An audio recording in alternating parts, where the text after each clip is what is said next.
Have you ever looked at a plant and thought, wow, that looks like it was literally hand painted?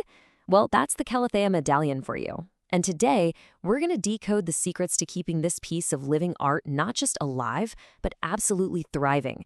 It's all about learning to speak its language. Seriously, just look at those leaves. This isn't just some regular houseplant, right? It's a work of art. You've got these deep, rich greens, these incredibly delicate feathered patterns, and get this, those stunning purple undersides. It is a masterpiece. It can totally transform a room. Okay, but let's be real for a second. The Calathea Medallion, it has a bit of a reputation, doesn't it? You probably heard it called a drama queen. And yeah, it can be absolutely gorgeous one day and, well, sulking the next. So the real question isn't just how do I keep it alive? It's how do I figure out what it wants? And that's exactly what we're going to break down today. So let's dive into our first section, the living artwork. And here's the thing. The secret isn't some super complicated care routine. It's just about understanding the specific conditions this little masterpiece needs to really shine. And trust me, it's way easier than you think. Right. So here's the most important takeaway. Forget everything you've heard about it being difficult. It's not. Its needs are just, well, they're specific, very particular. I want you to think of it less like a hard chore and more like learning a really simple new language. Once you get a few key phrases down, everything just clicks. All right, so let's start with the first two words in this new language. These are the golden rules, the absolute fundamentals of Calathea care, light and water. Seriously, if you can get these two things right, you are already more than halfway there. Okay, light. This part is super, super clear. Your Calathea loves medium to bright light. But, and this is the most important part, it has to be indirect. So think about a spot in a room that's bright, but where the sun's rays aren't actually hitting the leaves. Direct sun is the absolute enemy here. No joke, it will scorch and burn those beautiful leaves in no time. Now for watering. We've got a simple, totally foolproof 3-step routine for you. Step 1, don't water on a schedule. Instead, just check the soil. Stick your finger in there, and if the top quarter of the soil feels dry, that's when it's time to water. Step 2, when you do water, give it a good, thorough soak. Pour water until you see it flowing out of the drainage hole at the bottom. And step 3, and this is so important, do not let it sit in that leftover water. Empty the saucer after a few minutes. That's how you avoid root rot. Simple.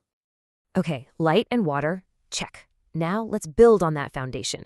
We're going to create the perfect little environment for it. Its comfort zone. This is all about dialing in the humidity, temperature, and what it likes to eat.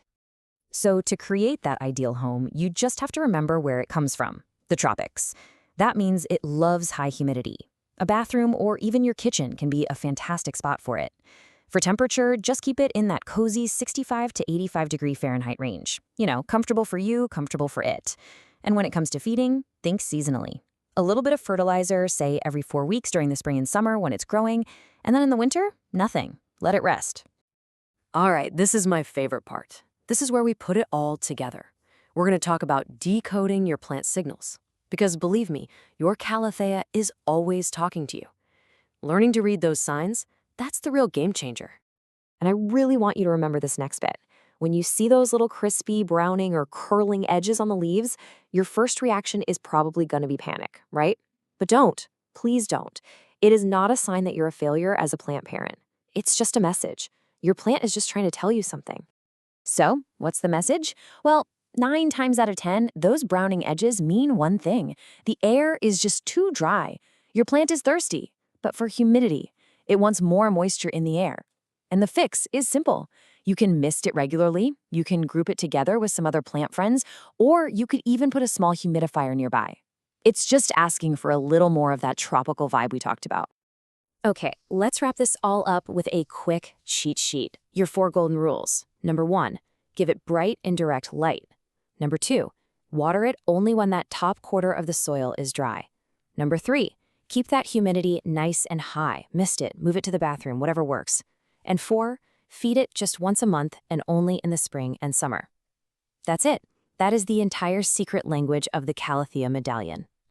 So from now on, when you look at your Calathea, I hope you don't just see a pretty object. See it as a living thing that's in a constant conversation with you. The question was never about whether the plant is difficult. The real question is, are you ready to listen?